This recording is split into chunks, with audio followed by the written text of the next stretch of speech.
Ontem saiu uma decisão muito importante para todos os brasileiros usuários de aplicativo Uber, assim como também os motoristas que trabalham diariamente transportando as pessoas aí de um lado para o outro. A Justiça do Trabalho condenou a Uber a contratar todos os motoristas com carteira assinada pelos regimes da CLT. Não bastasse isso, também condenou em 1 bilhão, com B, 1 bilhão de reais em danos morais. A gente vai conversar sobre essa situação, mas antes, a gente tem que relembrar uma coisa que aconteceu esse ano. Se o Uber quiser sair, a gente chama os Correios para substituir, diz o ministro do Trabalho atual, do governo Lula, o Marinho, em fevereiro deste ano. Esse negócio de Uber, aplicativos, já tem um bom tempo de diversas polêmicas pelo Brasil. Tem aquele grupo do qual eu faço parte, que acredita que não deve ser regida pela CLT, que isso iria detonar um aplicativo que mudou a forma dos brasileiros se locomover, deu mais uma alternativa ao transporte público de baixa qualidade que nós temos no Brasil, além da opção do táxi, que na maioria absoluta das cidades brasileiras é um serviço de má qualidade e bem caro. Então veio o Uber e também seus aplicativos concorrentes e, cara, inegável que mudaram aí o cenário, não só no Brasil como no mundo inteiro. De um lado, os passageiros, pô, um monte de gente usa Uber e gosta, do outro lado, trouxe a renda extra para várias pessoas. E não apenas renda extra, como também se tornou ocupação principal.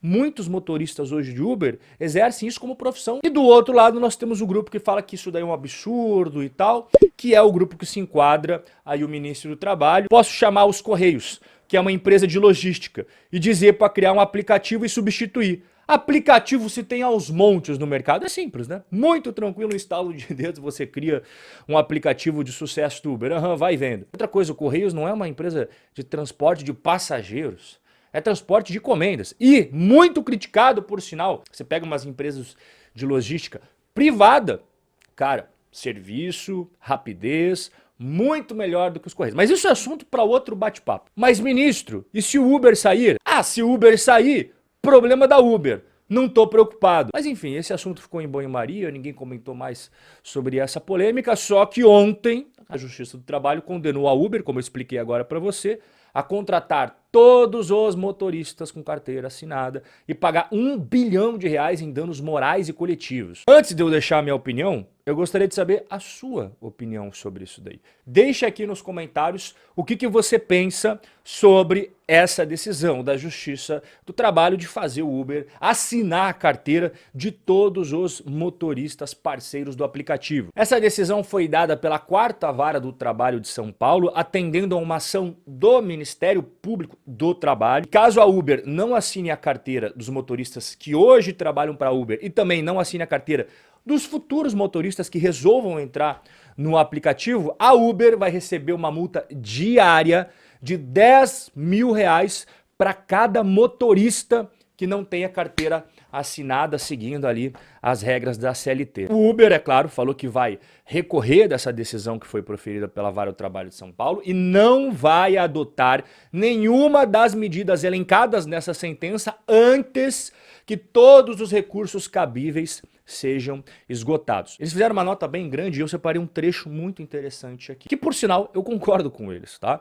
Há evidente insegurança jurídica, visto que apenas no caso da Uber nós tivemos essa decisão oposta ao que ocorreu em todos os outros julgamentos que discutem aí sobre o mesmo tema. Não só referente a Uber, que a Uber tem uma pancada de processos na Justiça do Trabalho do Brasil inteiro, mas também da iFood, 99. Em todo o país já são mais de 6.100 decisões, tanto de tribunais regionais do trabalho, varas do trabalho, afastando o reconhecimento de vínculo empregatício entre Uber e motorista. E até os tribunais superiores de Brasília caminharam no mesmo sentido. Pega aqui o Tribunal Superior do Trabalho, ele considerou que como os motoristas podem escolher livremente quando vão trabalhar, sem nenhuma exigência de trabalho mínimo, não é relação trabalhista para estar na CLT. O STJ foi no mesmo sentido. Desde 2019 ele vem decidindo que os motoristas não têm relação hierárquica com o Uber, porque os seus serviços são prestados de forma eventual,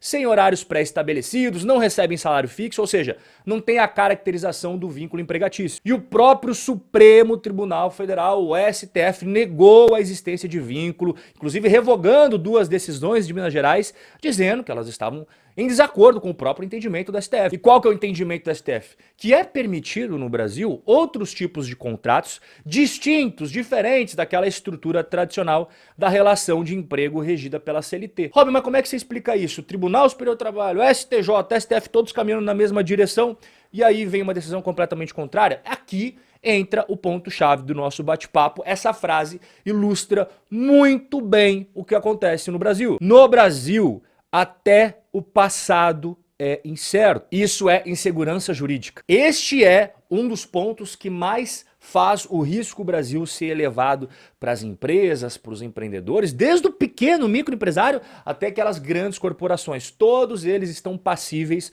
de sofrer com a insegurança jurídica. Uma hora é uma coisa, outra hora é outra coisa. Depois volta de novo para esse negócio aqui. Ah, não, depois... Você entendeu? Isso traz uma insegurança danada para fazer negócio no nosso país. Qual que é a minha visão sobre essa decisão, né, de querer colocar os motoristas da Uber com carteira assinada dentro das regras da CLT? No Brasil, a gente tem muitos encargos sociais e trabalhistas. Tais encargos fazem que, além do salário, o empregador ele tenha que pagar também o equivalente a outro salário só de encargos sociais e trabalhistas. Não entendeu muito bem? Presta atenção. Olha a quantidade que a gente tem aqui de encargos sociais e trabalhistas. INSS, FGTS, PIS, PASEP, e bababá, tá tudo na tela pra você. Quer saber quanto que custa? Pegar aqui um cara que tem um salário de R$ 2.100. A empresa não vai gastar só R$ 2.100 com ele, tá? Ela vai ter um custo só com encargos R$ 1.431. Ou seja, aquele funcionário que recebe R$ 2.100 custa para a empresa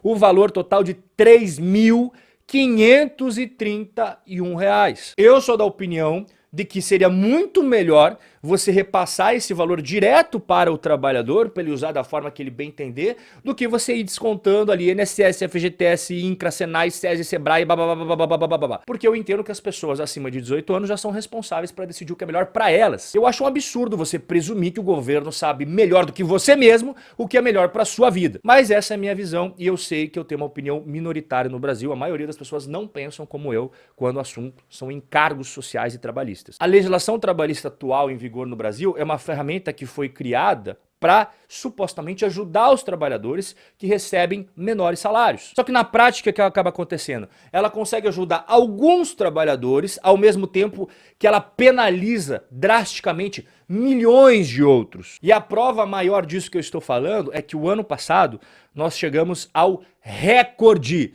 de trabalhadores sem carteira assinada. População que tem algum tipo de ocupação no Brasil, 98 milhões de pessoas. Pessoas ocupadas que não trabalham com carteira assinada, 38 milhões e 800 mil. Se nós reduzirmos esse custo trabalhista para o empregador, não haveria motivos para esse pessoal trabalhar na informalidade. Eles poderiam muito bem estar trabalhando dentro das empresas, mas como não é assim que funciona, uma parte vai para o empregado e uma outra boa parte vai para os cofres do governo. Espero que a Uber consiga reverter essa situação nos tribunais superiores, pelo bem não só da empresa, mas também pelo bem de todos os clientes da Uber, que são milhões de brasileiros que utilizam esse aplicativo diariamente, assim como dos motoristas que têm a sua fonte de renda, seja fonte de renda extra ou fonte de renda principal como motoristas desse aplicativo. Numa eventualidade da Uber não conseguir reverter essa decisão, nós podemos dar adeus para eles, porque eu duvido que eles vão aceitar esse tipo de imposição para permanecer atuando no Brasil. Lembrando que a Uber atua no mundo inteiro, o Brasil é apenas um único país. É muito pior para o Brasil perder a Uber do que a Uber perdeu o Brasil.